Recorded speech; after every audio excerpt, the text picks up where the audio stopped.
So there are a number of fun suggestions of things that we can explore today. Um, and the idea of how do you kind of go about sketching complex subjects like a plant with all these little intricate parts in it is really, really interesting. And I think that that might be, it's the ideas, if we unpack that, those are ideas that can apply to lots of different subjects. So I'm thinking, Susan suggested, like, a Queen Anne's lace, like all these little flowers. And I'll show you some of the some things that don't work in drawing something like that, and some things that do. We also can extend this to something like a lupin, where again, there's an inflorescence with sometimes we'll look at these things and just go like, I don't even know where do you start? So we'll look at how to play with those sort of things. So I think that this idea of the complex flower structure would be a fun topic for today.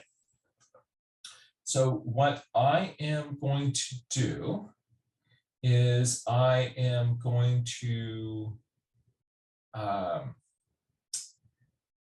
I'm going to bring up an image of a Queen Anne's lace. So Ivea, tell us a little bit about the carrot family and what's up with that. Okay, so the carrot family has a couple of different names. Apiaceae, which if you know anything about bees, then the term apio or apia will make you think of bees.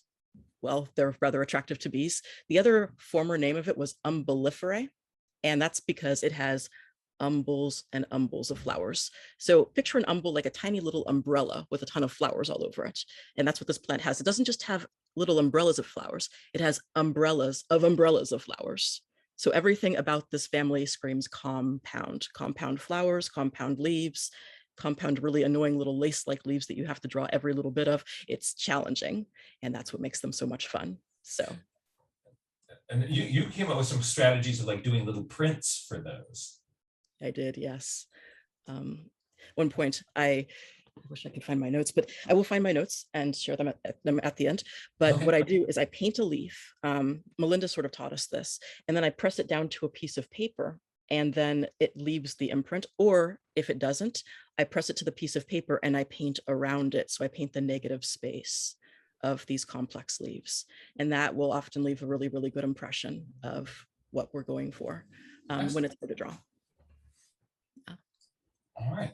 Well, what we're going to do now is we are going to draw some of those. So here is some lovely lacy Queen Anne's lace. So you're we'll take a look at this view image. Oh, this is somebody's drawing. Hey, nice drawing, whoever you are. Wow. So I just did a Google image search here, but let's see if we can actually get back to some photographs. Those will work. Those will work.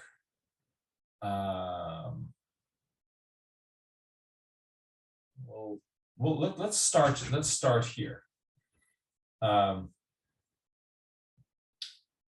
View image. So remember, just a moment ago, Ivea was talking about umbels of umbels. So an umbel is, look at all these little branches coming up from this node right here, from this receptacle here, and whoop, whoop, whoop, all these little guys going up. If you go up into each one of these is breaking up into all these little parts. So this is what's called an umbel of umbels. It's very humbling to try to draw these sorts of things. So I'm going to start here with just sort of thinking about a side view, and then we're going to make it a little bit more interesting and turn down and kind of look at this from more of a top view. But anytime you're kind of feeling challenged by something, sometimes doing just sort of a straight top view and a side view without the kind of the having to work with a 3/4 view, it's a little bit easier on our brains. But we'll start with this, and then we'll bump over to a 3/4 view, and then we'll mess with some looping. And I have a pad of paper right here and a pencil. And so as I am looking at this, the basic structure, where did that other pencil go? Oh, here it is.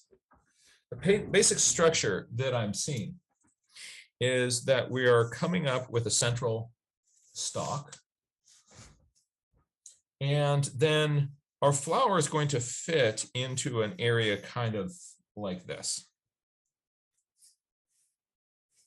So I'm just kind of giving myself a few guidelines to fit my flower in. I'm going to do these initial lines with a light pencil. If I'm drawing on my own, I usually use a Prismacolor Kohl Erase non-photo pencil for that. That's this pencil here. But when I do those demos on the screen here, they're so light that people can't see them. So that's why I'm using kind of a heavier colored pencil. There is, from this node here, there is hanging down a little skirt of very finely dissected, I'm guessing bracts. Are those bracts, Avea? I believe they are, yes. Or brackish. And then, so in doing that, actually looking at this shape right here, this negative shape here is going to help you get the angle of those things as they come down. So that's going to actually make it maybe go like, oh, you actually want to come down like this and then out. And this one wants to come down like this and then out. So you see how I changed that shape by looking at that negative shape? So negative shapes are where you don't look at the shape of the plant. If you just look at the plant, you tend to draw the way you think it should look. When you look at the negative shape, then you often sort of get these little clues that say like, oh no, actually this comes down more steeply and then it comes out. And you look at your paper and go like, oh, I didn't do that. So a negative shape, that's your friend. And then there are all these repeated patterns up here. So a great strategy for handling this is just off on the side to make a little diagram of one of those so that you're going to record all the information, and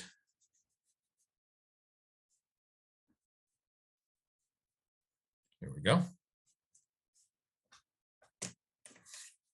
So I'm going to make a little more detailed drawing of just one of these.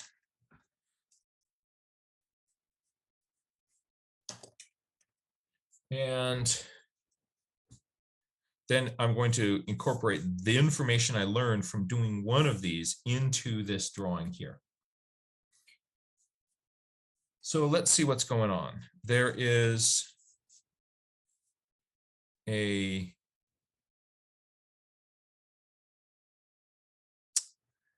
lovely little stem coming up here. And if you look at that, I just drew that, these two sets of parallel lines, nice and straight. How did I do that? The secret of drawing a set of parallel lines that are close together, and like, you've ever drawn like one line and it kind of comes like this, and then you try to draw the other side and you kind of get this, right? And you're like, no, I want these to be parallel and I want them to be thin and graceful. What's going on here? The secret is you put your hand on the pad. So if I can move my fingers in this direction, I can figure out like I can move this far here. And now I can draw this line along the top here without moving my hand. Now I'm going to just bounce back here and do the second side. Right. So if you have your hand based on your mat, you can draw sets of parallel lines. And if I want that to be a longer thing, then I can move my hand and connect up with that. Or what you can do is if you're doing a really long thing, like a long stem, then you can actually pivot from your elbow rather than your wrist. And it allows you to draw these sort of sets of parallel lines a little bit more easily. But here I did this one and then that one, then I moved my hand over here and I did those two bottom parts. And it's hairy. So, oh, look at this. See, this part here, it got a little bit too skinny. So I'm going to thicken this out a little bit here on that side. And I'm going to suggest that there are some little micro hairs on this just by putting a few little kind of flicks out.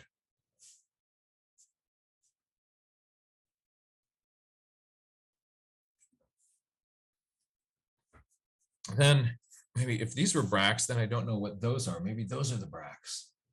And these are... They're both bracts. They're bracts and bracts? Yep, and they have, because botanists be crazy, they have different names for them. So the ones up at the top are the involucelles, and the ones at the bottom are involucres. Involucres and involucelles? Yeah, but they're both other words for bracts. Oh, wow.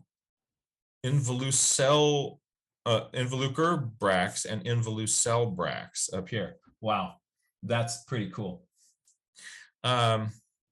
So I'm noticing that the bracts at the on this side are smaller than, let's put in that negative shape here, yeah, than the ones on this side. And that's interesting. So there's a little bit of asymmetry in these.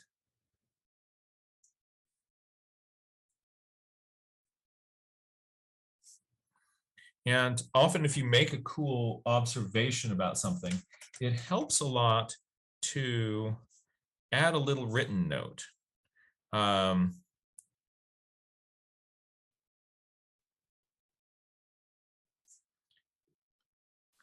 do you spell involucelle? Oh, INVOLUCEL.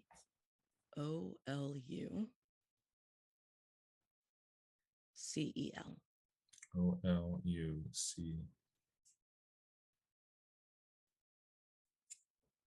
Cool. Asymmetrical involucelle bracts. Ha! I just learned something new. Every day at the dinner table, my daughters and I and my wife, everybody tells a little story of something interesting something that you learned, and also a personal experience. And we share those with each other. And so this learning about some of these little bracts here might be my little gift for the table today. So now up here in this, let's zoom in on this for a second. Up here in this flower, I want to think of this, if you have a sphere and there are lines going from one pole to the other that wrap around that sphere. As you go further out, those lines increase their bulge till you get to the shape of the outside. Well, this one isn't a sphere, this one's more of a oblate spheroid. And here we're thinking about kind of drawing half of this. So notice that you get this look of, in the middle, my little stems are coming straight up. And the further you get out away from that, the more of an arch you see to them. So in these here, I can suggest just the sweep of a few of these, but imagine yourself just sort of wrapping around a cup as you do these sorts of things. And you put a few ones with the dark lines up front, and then behind those, just some light suggestions of there's some other lines in here, but we can't really see them all. I'm not seeing the edges of individual flowers in here. I'm seeing the side view of this flower mass. So what I'm going to do to suggest that is make this kind of an irregular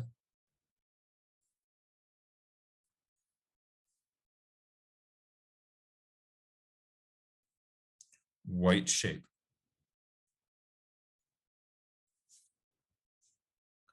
And I'm seeing these paired. Are those pistils sticking up on it, or are those stamens sticking up? Nevaeh's going to know. It's hard to tell. It looks like it's in twos, and I know that with the no, not pistils. Maybe it is pistils, because I know that they smoosh the two in the middle together. The pistil. All right, so that's going to suggest this little flower structure. So now what we're going to do is we're going to go back, whoa, here to this. And we're going to apply the same idea to thinking about this. So at the, up in here on the top, I'm going to start with just some of these stems going down. And notice how this first one here, this is coming straight down towards you. And as we go out, we're getting a little bit of a curve. Then you go out further, you get more of a curve, more of a curve, more of a curve. So you're going to be getting, the ones in the middle are going to be coming down more straight. And as you get further out, you're going to get more of this curve. Also notice that it's not just a gentle curve, there's an inflection point, essentially straight here and straight here with a little bit of a curve here. So let me just kind of trace through here where I'm sort of seeing that zone of inflection points. Okay, so there's sort of a straight part that comes through, but then there's going to be these inflection points. Inflection point meaning, where does that line sort of change its direction? And that's going to be roughly in an arc like this. So that means that things are coming out more and then up more when you get to that line. So they're coming out. Now these lines that I'm drawing here are mostly just sort of guidelines for me. So I don't have to turn those into individual stalks because they'd be just a little bit too symmetrical. So I don't want, as I'm drawing these in, I don't want to have these be evenly spaced, looking like a diagram of inflection points and things. But these, as I'm putting other things in, these little kind of guidelines, they're going to help me kind of keep my lines going in the right direction. So start with the one that is the closest to you. That's the one that is sort of straight up here in the middle. And you're going to come down with the parallel lines there. Notice that I'm keeping the side of my hand on the piece of paper so that allows me to draw a set of those parallel lines. Don't worry about the ones in the background at this point. Choose another one that is closer to the front. And it's going to come down here. And then in here,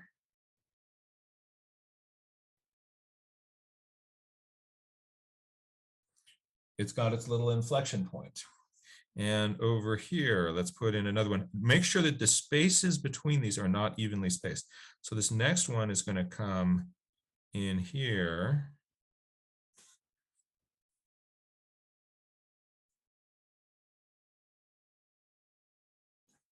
Maybe I've got too much of an angle in that. Needs to have a little bit more bend. Well, I'll leave that one like that, but I'll put a little bit more bendy into this next one.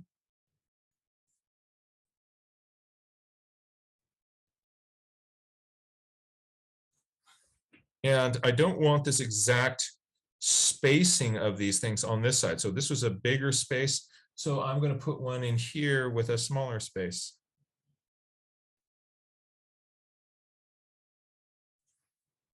And I'm going to have, now let's go for a big space. So it's going to come down and we get near that inflection point and I'm going to curve through there. Oh, that one didn't, that one sort of has a blob out there in that line. Because this is going to be up front and kind of in people's faces, I'll get in there and repair that line. And what about out here? We're going to come down and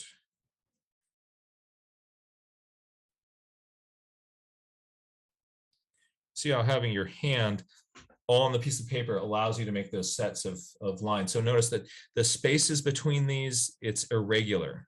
You want to be regularly irregular. And now you look at the density of these other things back there. And there's a lot of other ones in here, but don't worry about those yet. What we're going to do is we're going to do some stuff with the front row, and then we're going to sort of drop more of this back row in behind them. But first, we're going to put the things that are on the side that is closest to us in for two reasons. Reason number one is that if I draw something in front first, and then later on I'm tucking something in behind it, it's easier to sort of, if I already have that first one drawn, the stuff that's close to me, I know where to stop those lines that are in the back. The second reason is that I'm going to be drawing in a different way in the ones that are in front. So something that is in front, I might make more bold, heavy lines, and things that are in back, I'm going to be going more lightly, which will also make them feel like they're further back. But my brain has a hard time bouncing around between now I'm pressing hard, now I'm pressing light, now I'm pressing hard, now I'm pressing light. So if I do the stuff that's dark, heavy, up in your face first, then that's going to be easier for me. And then I can go to do all the stuff behind just with a lighter tone. So I just have to like, okay, now I'm going to go lightly. So my brain doesn't have to switch back and forth. So I'm going to, on a few of these that are in front, I'm going to add in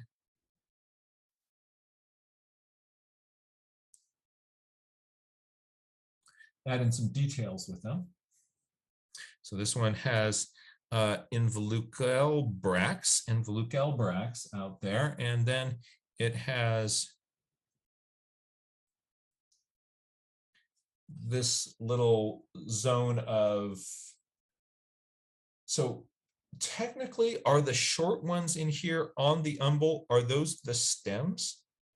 And then this being a different thing, so what would those terms be? Ooh, now I can't remember the exact terms for the different stems, but they do have different names. Oh, bless those botanists.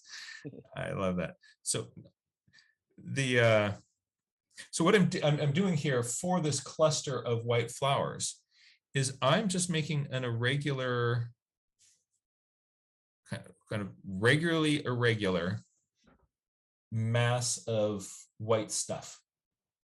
See, what happens is if you get in there and you draw this first flower, and then you draw the next flower next to it, and the next flower, here are all its petals, and here's this one with all these petals, here's this one with all these petals. You end up with this really big dark thing where you want it to be really, really light. And so in a drawing like this, that where you're trying to sort of get the feeling of the Queen Anne's lace, if you draw in all the petals, you're adding all this graphite into the middle of the white flowers. It's not going to look good. So don't do that. So instead, you can just sort of suggest the outline shape of it, and off on the side, you can draw a picture of one of those flowers in an enlargement. But you don't have to do that for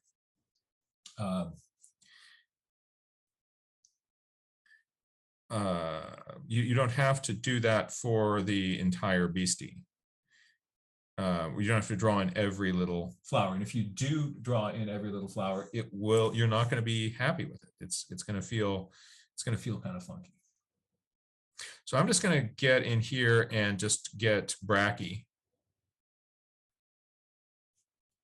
And so the bracts on one that is more pointing towards me here, since they have longer ones on the outside, I'm going to be seeing these ones here, these bracts.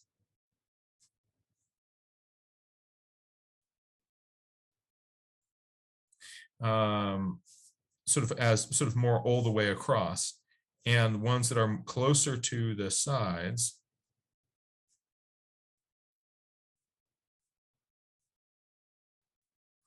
then they're getting more asymmetrical out as you come here. So they're little kind of up tips.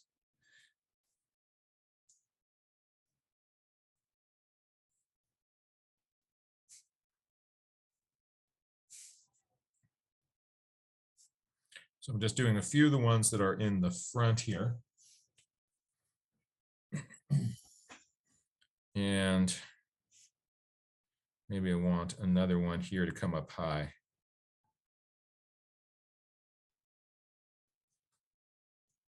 Yeah, why not?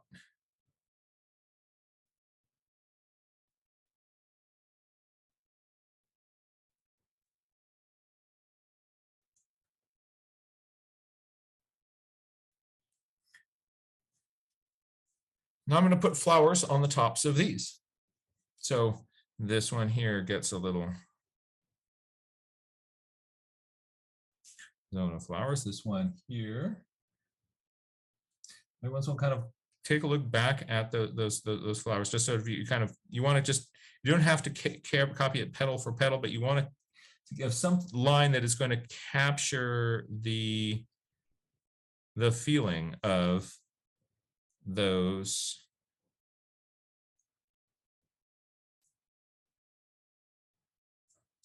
How jaggedy a line is it?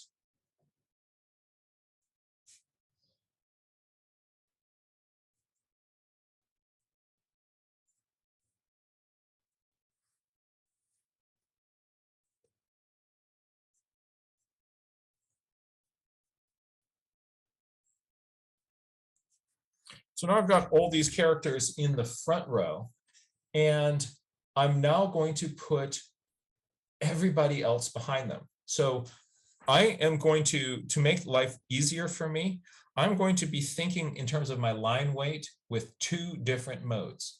I'm going to have heavy foreground mode, which I've just done. And now I'm going to do lighter background mode. So now, if you do draw with different pencils, you might pick up a harder pencil because it will make a lighter line. Or you can just use your same pencil and not push as hard. And that's what I'm going to do. So I'm going to keep using this. It's a fairly soft pencil, but I'm just not going to push as hard.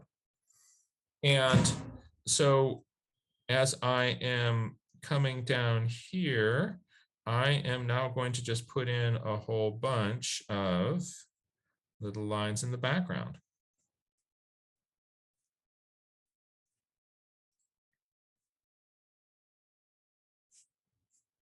Remembering those inflection points.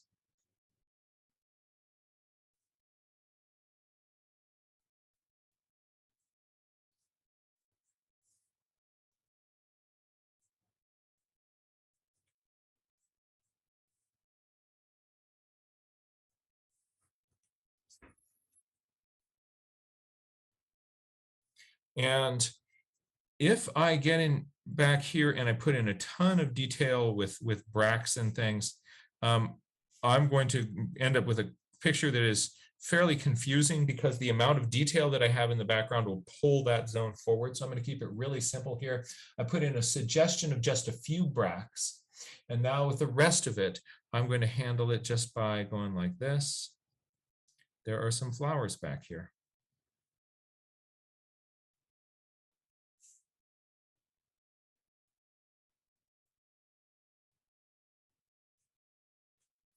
And there's some places where you can see through holes in the flowers.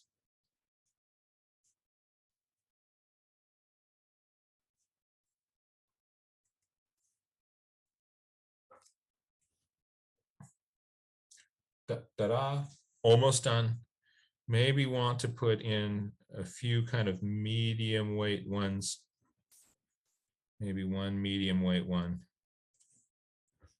And then you get this sort of sense that there's depth in that, because you've got these ones in front going, pow, look, I'm a big bold line and I've got lots of detail. And then there's others in the back going, you know what I am, because you're seeing this structure and detail on these other ones, but you don't have to have that pulled out for every little one here. Let's put in these involucrbrax. Did I say that right? Yes, I believe so.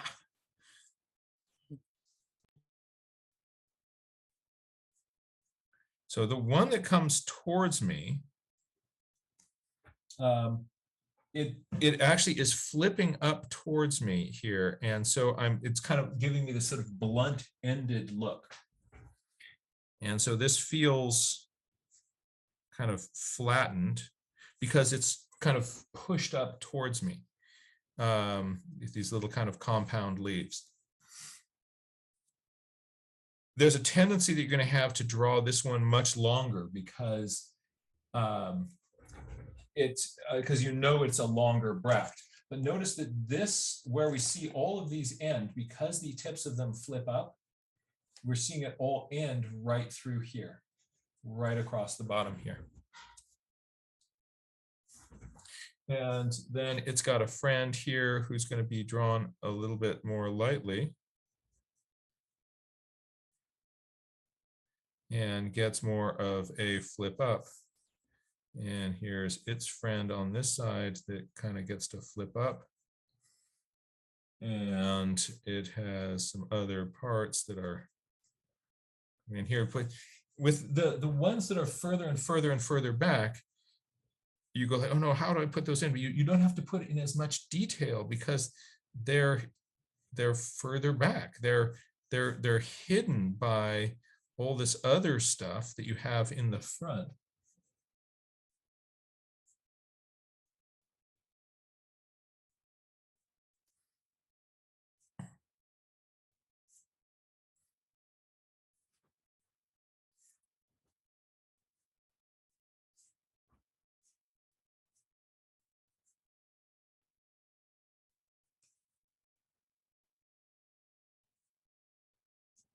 Threw in some hairs on there, and then the whole thing feels really detailed. People will see a few of these hairs, they'll put a few out here, right?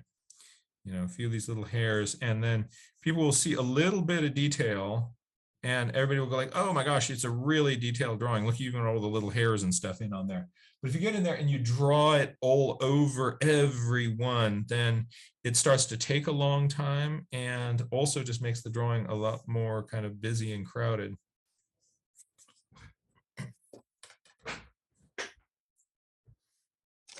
On something like this, it's fun to play with your watercolor.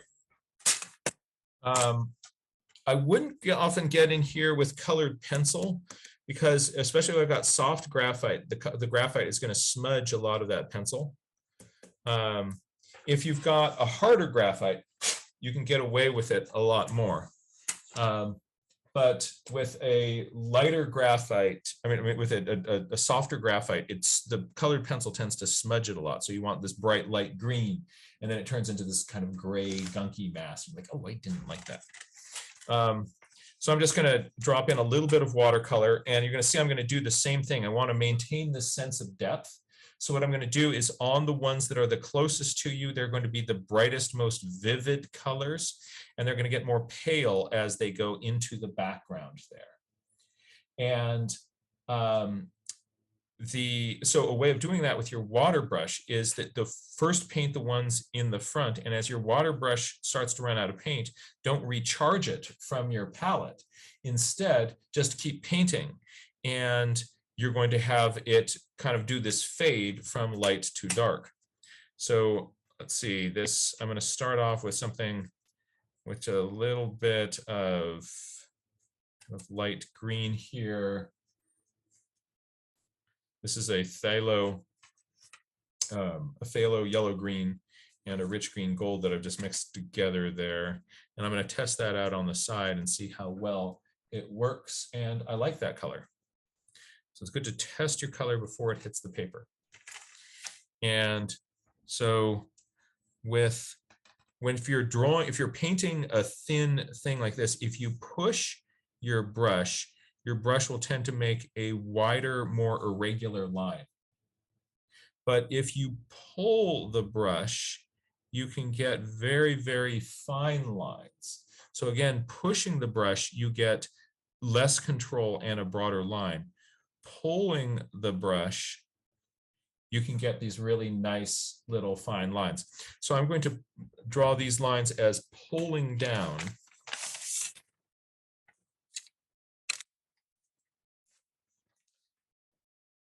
Here.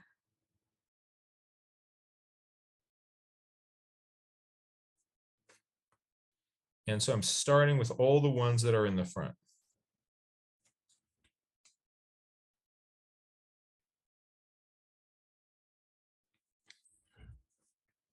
The watercolor plays very nicely with colored pencil, and it actually acts as a little bit of colored pencil fixative.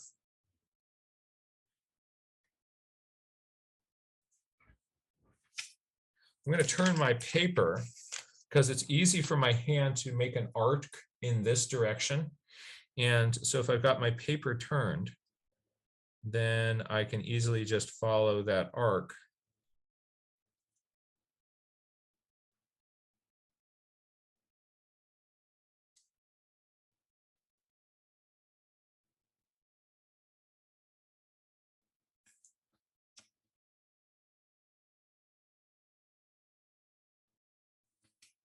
So those are my first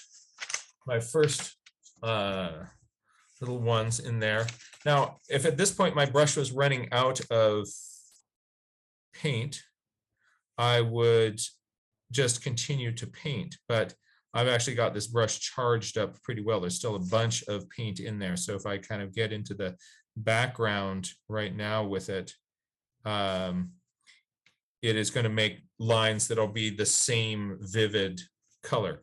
So I'm going to just off on my side of my paper here, just get rid, oops, see what I'm doing. I'm getting rid of a little bit of my paint. Now it's a little bit more pale, and I am going to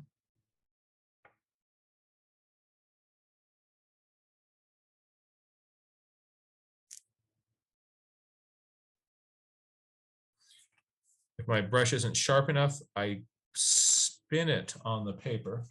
So I took my brush tip and I spin it, and it gets it back to a nice little sharp point.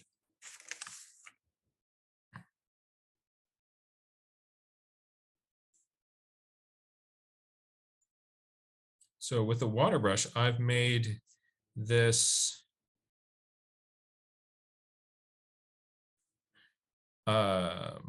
pale just by getting rid of some of the paint on it. Didn't have to add more water to it.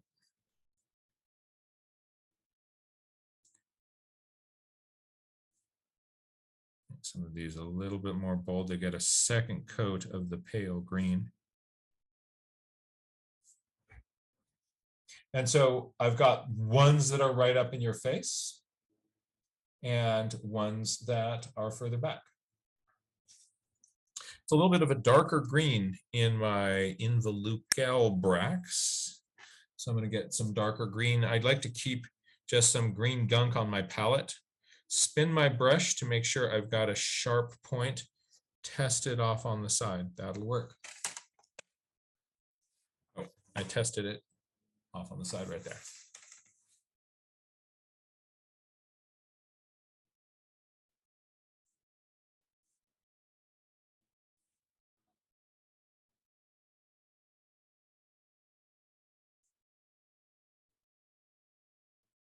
Try to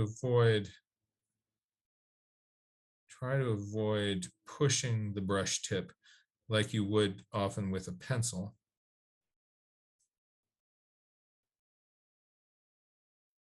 And always drag that brush.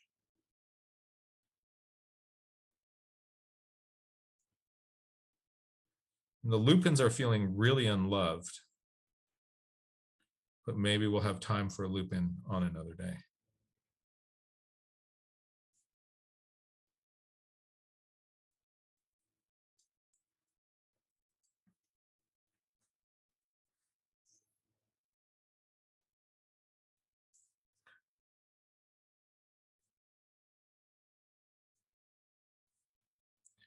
So parts that are close to you, on the side closest to you, get more intense pigment. As you go further away, that's going to get lighter. Oh, sorry, Jack, you're a little off. Oh, I'm off the page. Thank you. Thank you.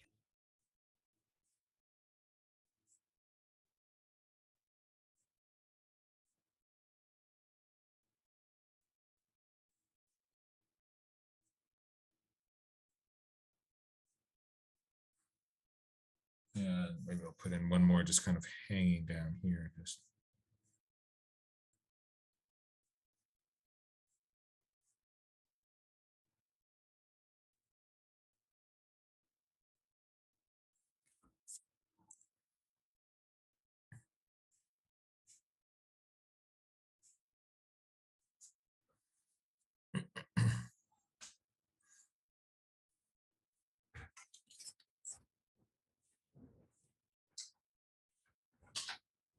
where's my trusty sock? See it today. Oh, piece of paper. I'm going to get a little bit more of this, of my bright yellow, green. Put that in here. If I want these white flowers to really stand out, they will stand out as being bright white flowers if there is something dark adjacent to them. So sometimes if you're wanting your flowers just to pop a little bit more, way you can do that is I'm going to mix up some dark purpley blue, but not too dark. So here's just taking gunk from my palette. And sort of a blue-gray, test that color, that'll work.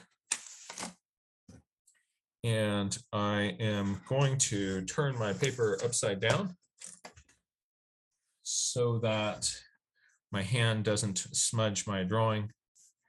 And I am just going to come into these little spaces here.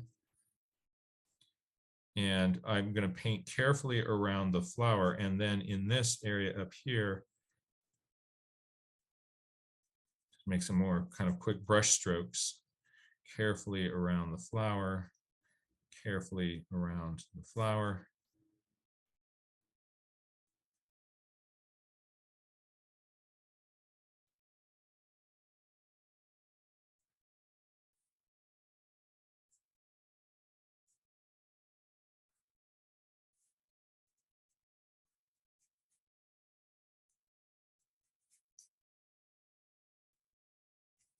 So it can be really kind of loose up here. And then with a tip of the water brush, it just sort of takes me into these little spaces.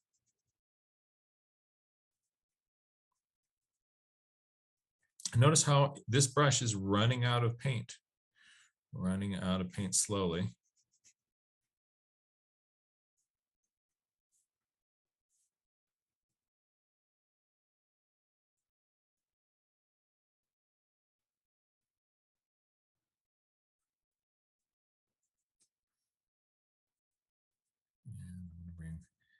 It a little bit of it into the back here.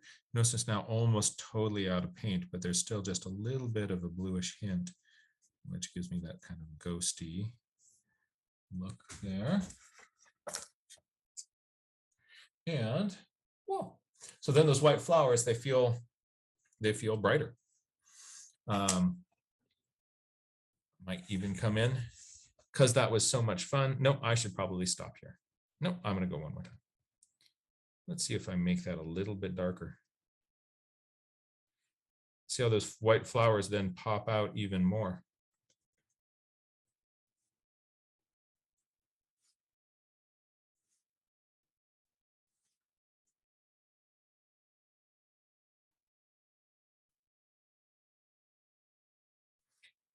If you want something to be white, we put dark next to it.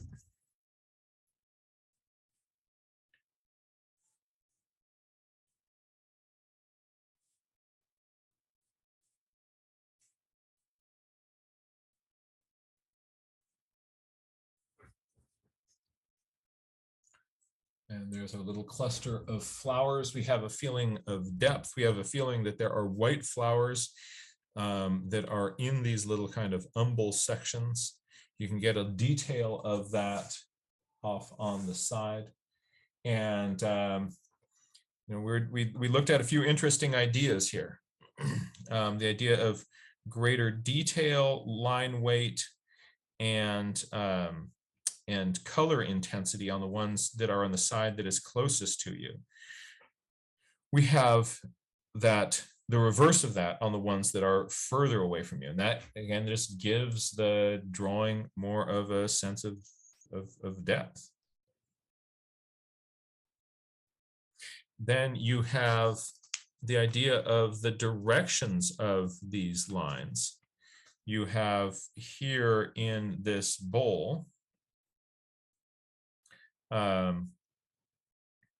you have ones in the middle that are coming down straight. There's your sort of your prime meridian, right? And then as you get on these lines going out further from that, you're going to arch more out. We also had this kind of fun thing on this flower. They weren't just kind of curves. There was a point in that where there was an inflection point in those. And so because we were able to kind of indicate that, we're able to get a bunch of these things inflecting at that point. If I had noticed that at the end of the drawing, it would have been too late for me to have done anything about it. But that just kind of gives you just more of a sense of that flower.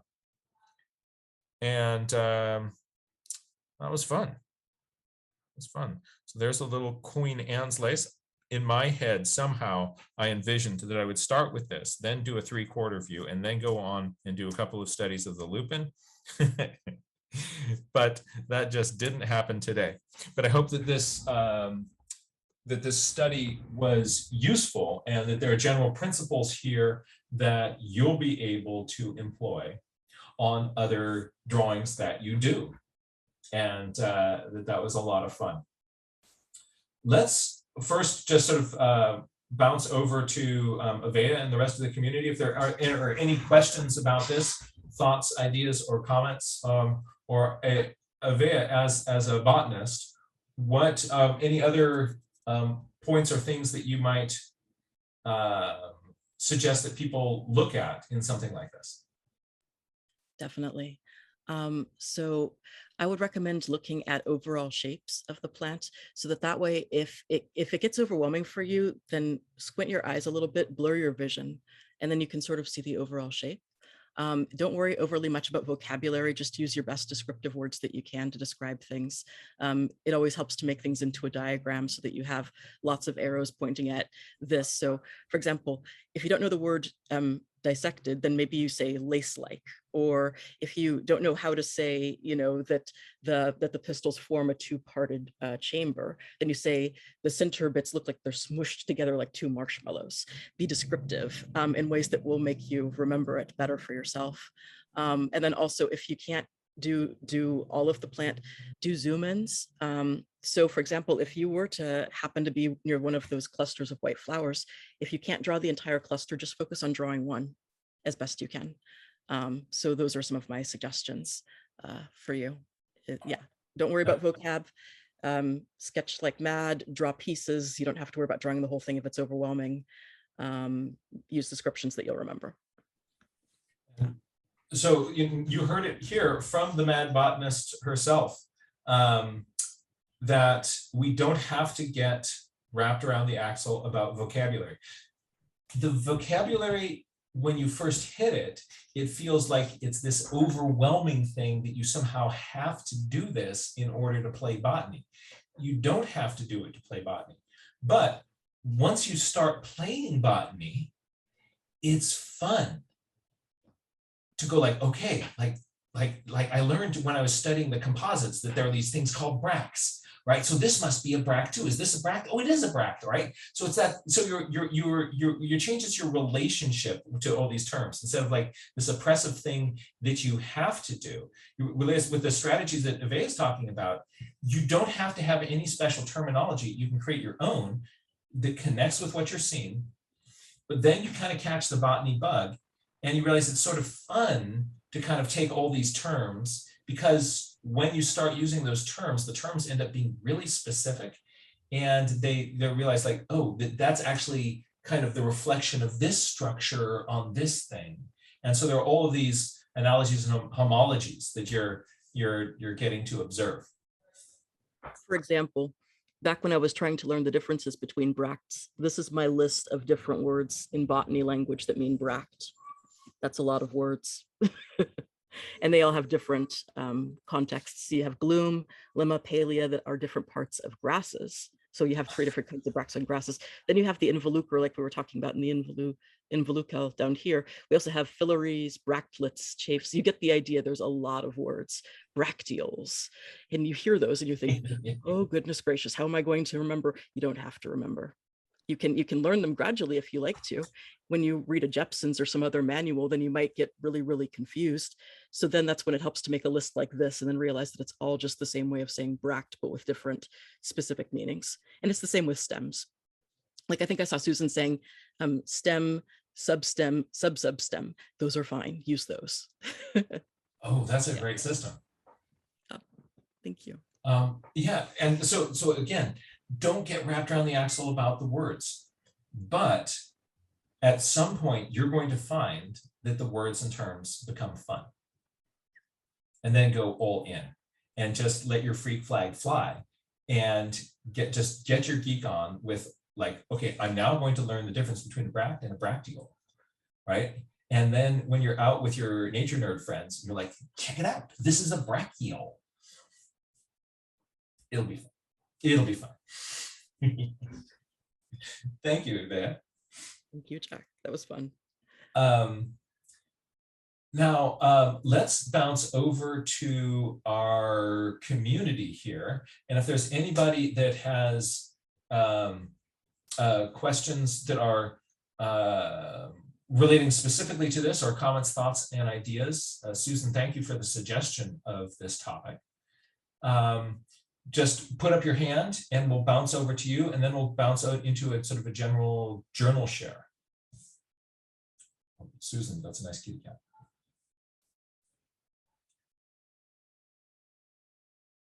So all you have to do is raise your paw. All right, looks like people are in good shape with that. I hope that was fun for you. Let's see what's happening in your nature journals. So if you've got something cool to share with us, all you have to do is raise your hand and either just, physically wave at me like Ray Bonto is doing, or use the raise hand function like Jack is doing. And we will go to those. I'm going to start off with Jack and then bounce over to London for Ray Bonto, and then join the Schoen family. So Jack, we are going to invite you to unmute, and I am going to add you into the spotlight here. Jack, great to see you again. Hey, so like a week ago, it was really weird. I was out nature journaling and I found this bug, but when I put it under my little capture thing, it had like little claws, on its mouth, and when it would open the claws, this like weird yellow stuff would come out. It was like weird hairy yellow stuff would like come out, and then with its claws it would like push it back in. It was really weird. And oh wow. So this is like yellow stuff coming out of its mouth? yeah. Whoa. I don't know if it was like eating anything, or I don't know. That's really neat. I don't know either. This looks like it could be the larvae of some form of a beetle. And it had like a yellowish tint to it. What kind of habitat did you find it in? I found it like a week ago, so it was pretty cold. And I think near our garden box, I think. Under a rock, I think. Oh, so yeah, looking under rocks and stones is great habitat for finding things. And can you show us the life size of it? The life size, it was like 15 millimeters long. Everybody notice Jack is using the metric system. Mad props to you on that, Jack. Okay, 15 millimeters long. Great. And yeah, so that was really weird. And then today. Oh, really elegant. Really elegant. Oh, and the you've got a gel pen, right? Uh-huh. So another fun thing you can do is just add a few, not too many, but a few little hairs with the gel pen.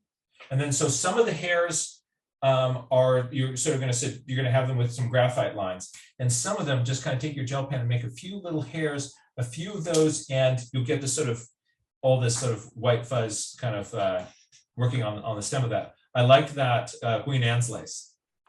It's really neat to see how the white flowers pop when you put that dark behind them, isn't it? It looks like the picture when you pulled it up. I was like, it's so many tiny little flowers, but then when you break it down, it's actually pretty fun. Yeah, it's fun. I mean, first, like you're like, oh no, you're gonna get lost in drawing all the little flowers. But the trick is, we didn't draw all the little flowers. It's kind of like drawing the forest. When people try, or drawing the tree. If people draw a tree by drawing all the leaves, we get lost in it. But if we draw the tree by drawing those masses of leaves, or we draw the forest by drawing the masses of trees, then yeah, it keeps it fun. It's a lot faster, and I think it looks better. Great. Good to see you again. Yeah. Jack, thanks so much for sharing that. Thank you. Let's bounce over to London. Ray Bonto, it is great to see you. I'm going to invite you to unmute, and we can add you into the spotlight. Hey there. Hi, great to see you too. So I didn't get to go out. It was really cold.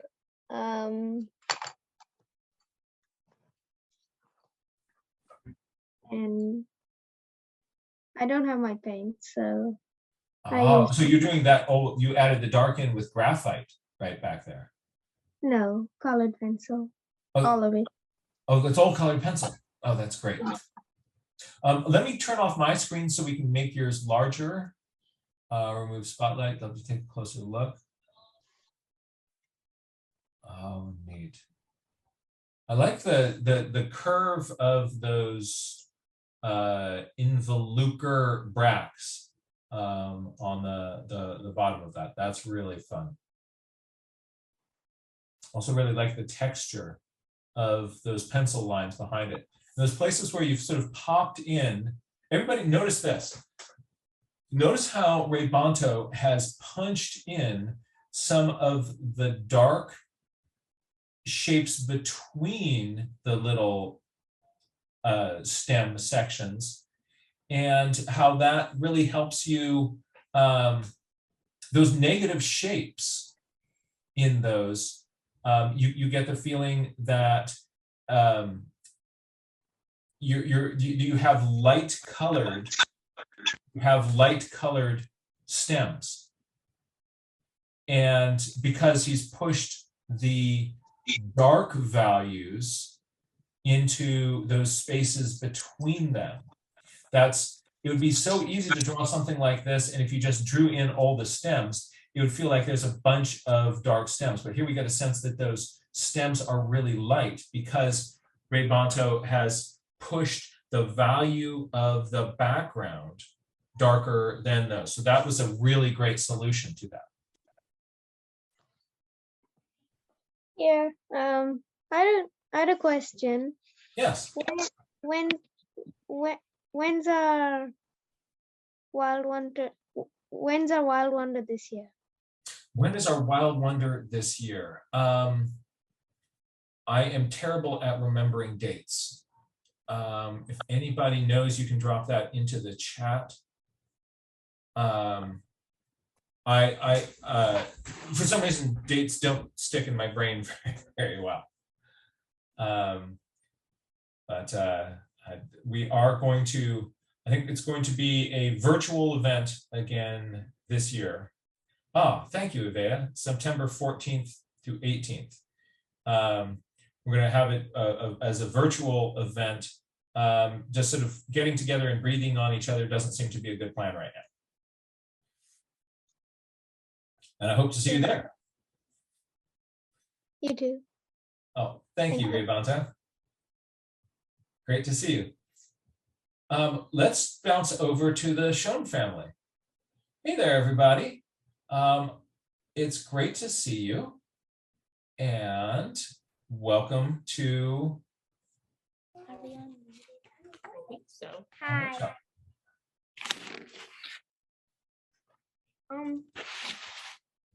We got a new dog yesterday. She was our Christmas present.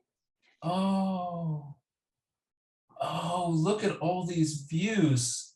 Taking a little nap, details of the tail, details of the underside of her paw.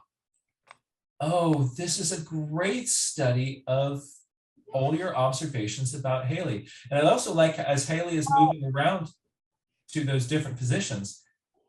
I didn't know how to spell her name. Her name is Holly. Holly? Yeah, Great. Holly. So here's all the different views of Holly. Is she named Holly because she's a Christmas dog? Yeah. I like that. Mommy wanted to name her Holly Who because who is French for Holly. Or she wanted to name it her Who. No. Which also has a Christmas connection because that makes me think of Who's in Whoville, and that takes me to Dr. Seuss. And so there's also kind of a Christmas connection with that. Let's see this. Let's see the picture, the studies of Holly again. Oh, and then what Holly does going outside, Holly's first adventures. Oh, this is exciting. This is really exciting. And, you know, having a dog that you can regularly draw and just to make lots of pictures of Holly, what you're going to find is your understanding of all mammals improves. So as you get better at really understanding Holly, and just like what Ray Bonto did with the pigeons, right? Did these sort of a deep dive into studying pigeons, and then all the lessons from that apply into all the sketches of all the other birds. As you understand Holly better, then when you go outside and you see a fox, all the anatomy will make so much more sense to you. Yeah. And this is my little brother Isaac and my little sister Leah's first dog. I had one dog, his name was Royd, when I was really, really little, but oh, that's really fun. It's so, isn't it? Oh, hi there. Oh, look. Hi there, Holly. All right, so everybody at home, we're all going to make a fast, hold Holly's head up just a little bit, and we're all going to make, when I say go, we're going to make a fast sketch of Holly, right? Okay, everybody get your sketch on. Everybody at home sketching Holly. Oh, so I love Holly's fur texture. I wonder what kind of dog Holly is. She's a gold retriever mixed with a poodle. Not golden. Oh, And doodle, whatever. Yeah, golden. oh, wow. She's kind of got the retriever shape on the ears, but that fur texture, I guess that's something that she gets from being just a little bit poodle. Oh, Holly, you're a super cute doggy. Mhm. Is she really soft? Yeah, she's really fluffy. Oh man. Does she like snuggling? Yeah, Oh, that's very good. but sometimes she'll chase Isaac. Well, she will learn to be better about that as she is growing up. She's got a few lessons to learn.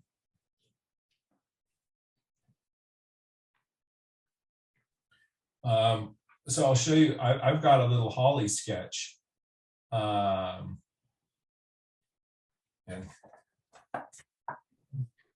so Wow. there's my little Holly face, my first Holly face. So that means at Christmas time, you can deck your halls with bow wow wows of Holly. Oh, that's really fun. Thank you so much for sharing that. You're welcome. Say thank you. Thank you. Thank you. It's really good to see you. Happy New Year to you. Happy New Year. Happy New Year. Thank you. And Bye. we'd love to check in on other Holly studies as time goes along. Okay. Excellent. Thank you so much for that. Does anybody else have something to share? Let's join Susan. You can now unmute and we'll bring you into, hey there. So not something to share this week, but just something that I thought you guys might be interested in with having a new dog and everything. I was just looking up some like art blogs and things this past week, and stumbled across this blog by an artist who does a lot of watercolor and a lot of other stuff and seems to do a ton of art and a lot of just like tons of sketching, nature otherwise, but did an interesting project. And I thought of it in relation to this, and I thought perhaps I will put a link to it in the chat. And and tell us the artist's name, and we can check out this blog. well, okay, Let's see if we can get that person's website to light up with hits today. Maybe. Well, I just put a link to the chat here. So Roz is their first name. I don't know their last name, but basically they had a dog named Dottie, who is an Alaskan Malamute. And basically they say, on July 1st, 1998, I began what I thought would be a 1-year daily life drawing activity, drawing my dog Dottie. And at the end of that year, they'd filled 8 volumes of sketches, mostly for sleeping, and they called them the Daily Dots. And basically continued doing this for 5 years, every single day, at least one illustration of the dog. And sometimes they be like trying out different mediums or, you know, different kinds of sketchbooks and things. Oh, thank you, that name here. You know, and so like doing, like trying out different methods and things like that, but just like documenting a picture of this dog every single day.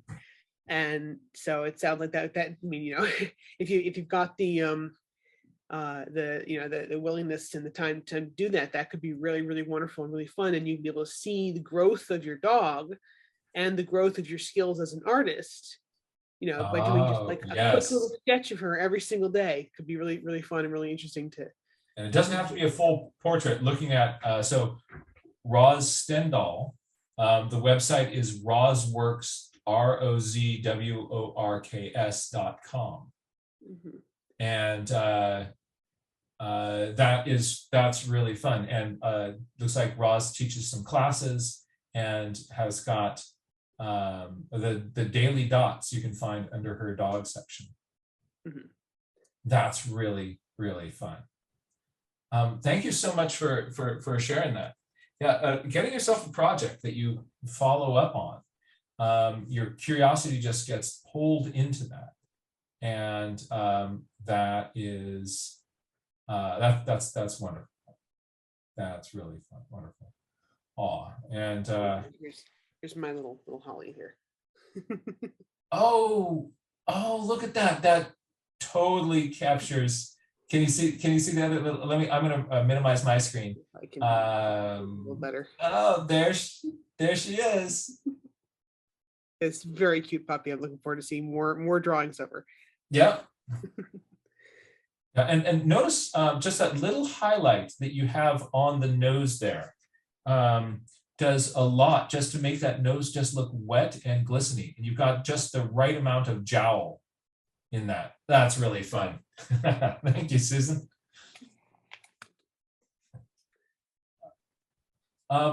Let's join Sandra. Sandra, Did I unmute?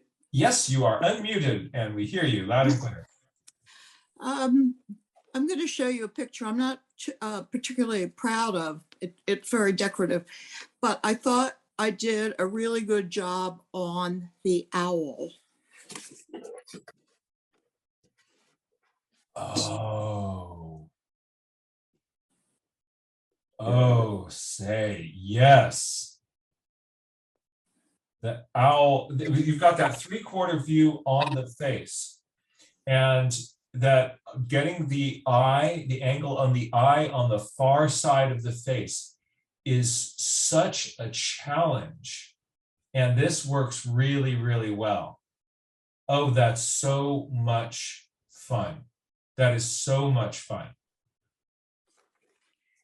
I'll cut the owl out of the paper. Well, you know, having the owl with all that sort of festive, those festive decorative elements all around it, that's really fun. That's really fun. I would recommend not slicing the owl out. I really like the owl in the context of all this playfulness. Thank you for that. And also, you did something that a lot of people find very challenging, that the conifer branches, those covered with needles, the way you've punched in some of those sort of deeper shadows in parts of those branches really makes them. So look at that sort of on that bottom branch there. You see where Sandra has popped in some of those darker shadows between the needles. That really makes those, again, we talked about, you want something to be light, put dark next to it. She puts those darks in there and bam, those needles pop out and are working. The Shannon is also pointing out that the composition here really works well together. So I would recommend not cutting that out, because yeah, your whole composition is it's really, really fun. Oh, thank you very much. Thank you so much for sharing that. People are in love with your owl. That's great. The let's see if there are let's join Vea. Hey there. And here we go. Hey there. So earlier on, you were talking about techniques to capture the complicated leaves, and I found my examples. Oh, I was hoping we get to see that. So then this one here, it's part of the same family as the Queen Anne's lace. It's part of the carrot family, except that this is a poison hemlock. And so I tried to do the thing where you take the leaf, and this is the leaf actually stuck on the page because after I put it down, I couldn't get it off again. I done it where I painted it, and I tried to make an impression on the page, but this particular day it wasn't working so well. Sometimes I guess that's just how it goes. Maybe it's the leaf doesn't absorb the paint right, or maybe it's I don't know, the air, I don't know. So what I did was that's when I put the rest of the leaf down and painted around it to get the negative shape. So was your brush then, were you dipping in and deliberately painting around all the spaces, or were you just painting over it and using it like a stencil? Well, I tried like up here, I was trying to get it around the spaces, but then I began to run out of time and I began to be a lot less careful down here. But I was trying to be very specifically painting in the spaces. So finding the crevice and then drawing the brush, yeah, sort of out. There's a page where I did a bit more. This one's another one. I decided to do both that day. Was able to get a really good impression of the poison hemlock. Not so good with the anthriscus here, but then doing the outline. And then this one, I think I was just more about getting the outline. And then this one, I was more about getting the crevices because I was trying to find different ways of capturing what they looked like. That's really neat. So folks, think about how you can also create nature stencils and nature prints, and that those are something that we might be able to incorporate into our journaling. And then one more thing, some folks were asking some good questions about petals, sepals, and bracts. So I'm going to do my best to sort of explain for a second. Here's a couple of plant diagrams. This is the one of the family we did today. So up here are big showy things. Here are petals. These little guys in here are the sepals, but you can see they're directly connected underneath. I mean, in this case, it also sort of connected with the ovary, but you can see that very close relation between these two. And then in here, with our family today, there are sepals, but they're so small that it's difficult to see them. And so as you see that flower, it's all kind of one unit, all really close together. So the sepals are literally part of that flower, whereas the bracts are a little bit lower and they're not directly attached to the flower. They're also not the leaves themselves. So that's so the bracts are at the bases of the clusters of flowers. yes. Okay. And I was trying to see if there's any bracts in individual flowers too, and I'm still kind of looking into that to be curious. Another example of clusters of flowers that have bracts. This is from the sunflower family, and so all of the littler things on the inside are all individual flowers. And these petals here are all individual flowers as well. But then that green bit on the outside that you might see with the sunflowers, those are the bracts. And it's the same with artichokes too. The part that we like to eat are the bracts as well. So just a little bit of the difference between the two. Although if you have lilies, then you have what are called petaloid sepals, which is where the sepals are painted to look like the petals. So you think that you have 6 petals. The reality is that you have 3 petals and then 3 petaloid sepals. And the way you know which one is which is the ones that are on the outside or the underneath part are going to be the sepals. And then the ones on the inside are going to be the petals. The sepals act sort of like a protective cocoon when the flower's in bud form. So it's the sepals on the outside covering up the petals usually, and then it opens. So hopefully that will help a little bit. Again, don't worry overly much about vocabulary. I swear the botanists conspire to make us all crazy, and I say that as a botanist. So just have fun with it. That's all. Avea, are you going to be teaching more of your botany workshops this year? I am. You know what families you're going to be playing with? Oh yeah. Series 2 is coming up at the end of the month. For those who don't know, last year I taught something called Plant Families in Our Foods. I give up. And in series 1 was in February. I'm going to be teaching series 1 again in late spring, early summer. I'm thinking around May. And there were 8 families and then 1 week of extra review. You can see that on my YouTube as well if you don't want to wait till late spring, early summer. And I'm going to be teaching series 2 of Plant Families in Our Foods starting at the end of this month. I will post again. There is a survey I'm taking so that we can figure out which time slot works the best. It's either going to be Mondays from 5 to 6, which is the time it was last time, or Fridays from 4 to 5. That's Pacific time, right? Pacific time, that's right. Thank you. So yeah, if people want to, and warning though, these families will be a little bit more challenging than they were the last time, but we're going to have some fun anyways. So yeah, everybody's invited. Thank you. That's great. Yeah, so this is a terrific way to learn your botany in bite-sized pieces. It's more about spotting. It's less about learning the vocab and having to memorize things, and it's a lot more about learning how to see the flower or see the plant. It's more about learning how to look at them and then what sorts of details to notice and observe, so that, like, a lot of times people assume that if you're a botanist that you must know every plant or every family. No, a lot of us don't. And there'll be a lot of times where it will take you at least a year, maybe more, to even get a good idea of what it is, because if you find a plant and it's not flowering, then you're missing a huge piece of the puzzle.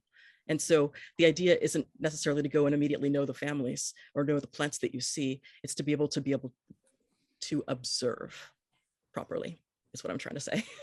Yeah, and the approach with looking at plant families is really fun, because then it helps you sort of see relationships between things, and it's elegant.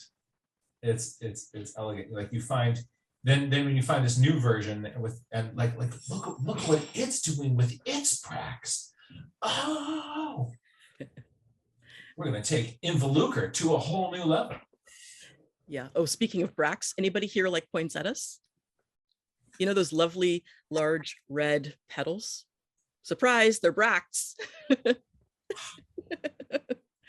Yeah. Oh yeah. Sorry, one more thing. Yes, I just started out a newsletter last night. I'm seeing people asking. All you have to do is send me your email address and I'll make sure that you get on the Mad Botanist emailing list. So yeah, just send me your email and I'll make sure you get on it. And yeah. So, and if people are watching this later as a recording, what should they send email to? Okay, my email is eveaodette, which is YVEAODETTE@gmail.com. Great. So thank you so much for doing that.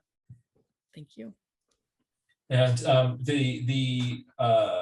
if people wanted to get in, is the poll out to find the best times yet? It is. I am going to post it into the chat right now. Excellent. There, that's the poll. Great. Oh, that'll be really fun. Thank you so much. Thank you. Let's see, I'm now looking around in the gallery. Does anybody else have anything that they wanted to share? Questions, thoughts, ideas, or comments? Greetings for the new year, or good intentions. Please feel free to share. All you have to do is wave your hand at us or use the raise hand function. And we're going to bounce over to Jan. Thank you so much for being with us. And hi there, Jan. Hi there. Thank you for doing this. It's great to be back. One of the things I do as volunteer work is work on the Big Basin Volunteer Trail Crew. And it's been obvious that we haven't been able to work in Big Basin for a while. So we've been working at Fall Creek, but I got to go back to Big Basin for the first time. We are now allowed to work there. The danger of trees falling after this 86,000 acre fire that took 97% of Big Basin is lower in the area that we're working, and we're trying to clear a trail to in the area that was the headquarters area. And it's just an amazing thing how slow it is. It's, you know, we had 24 of us, I believe, and maybe we were able to do 100 yards. But I, afterwards, I couldn't do any nature journaling while I was there, obviously, because I was working. But what we're doing is constructing burn piles. And so when the timing is right, to help clear out all the debris to make it aesthetically more pleasing and safer, will be the state parks crew will be burning these.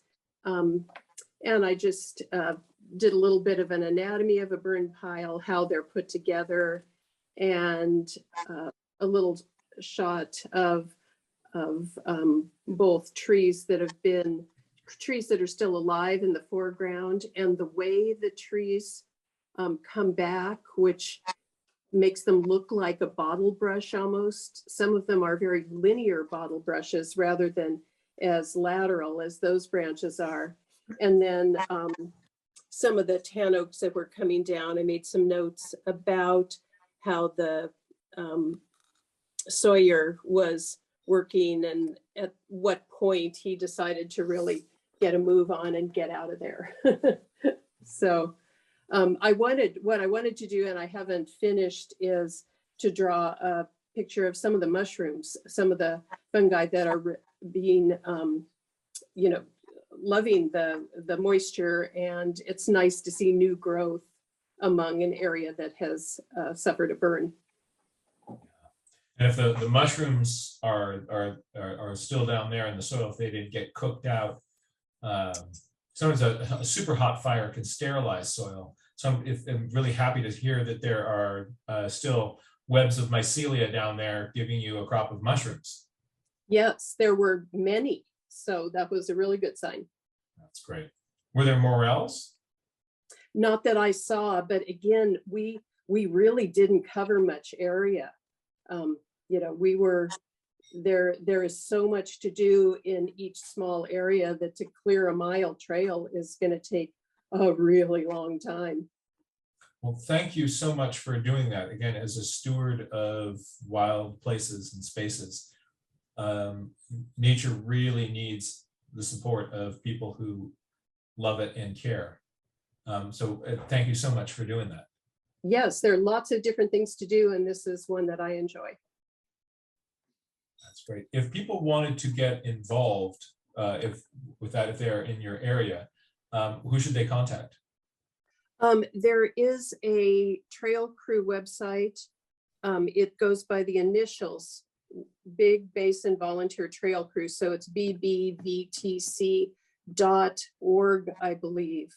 So, and they are being, we are trying to bring new people on very slowly so that we have time to teach them how to do what they should do and to stay safe. So, not to be discouraged if somebody says, oh, I want to help. It is something that takes, you know, it's not rocket science, but we just don't want to have people in a vulnerable position with too many new people too fast. That's great. Jen, thank you so much. Sure. Van's just put the link to that group up on the website. Thank you. Okay. In chat. Thank you very much. All right. Let's take a look. There is anything else that people wanted to share? Please do so. Otherwise, I want to extend my thanks to all of you for starting this new year with us. I'm so grateful to Ivea, the Mad Botanist, for joining me as co-host. Together, we are going to be with you this year. We've been through the last couple crazy years of pandemic together, and we're not going to break up the band. So really happy to be here with all of you. Thank you so much for your kindness and support, and also just want to encourage people to continue to stay safe. Because we've been in this pandemic for years now, we're starting to kind of get fatigue, and it's coming out in all sorts of interesting ways. So we're starting to do things and take risks that we otherwise wouldn't have. And should you catch yourself doing that, just forgive yourself and get back on the things that you need to do to stay safe. Omicron is much more contagious, and the monoclonal antibody treatment for it, that's the treatment that Trump received, doesn't work on it. So right now isn't a good time to get COVID. So although the Omicron is not as, people don't have as severe reactions to it as they were getting with Delta, it can still cause real problems for folks. So this is a great time just to kind of be double masking. There was a really interesting study in Bangladesh that looked at the impact of paper surgical masks versus cloth masks. And in that study, places where people were using the paper masks, transmission of COVID was much lower. And, you know, I like my cloth mask. It's pretty.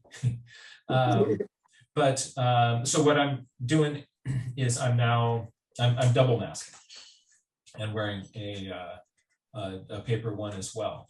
And just want to encourage people to hang in there. I know it's really, really difficult, and we miss being with each other and the hugs so much. But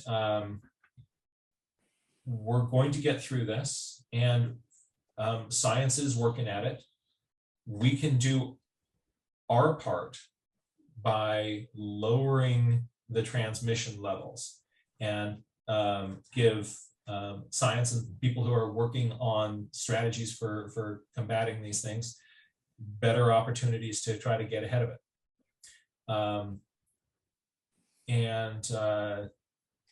So just want to say, we are here for you. Take care of yourselves.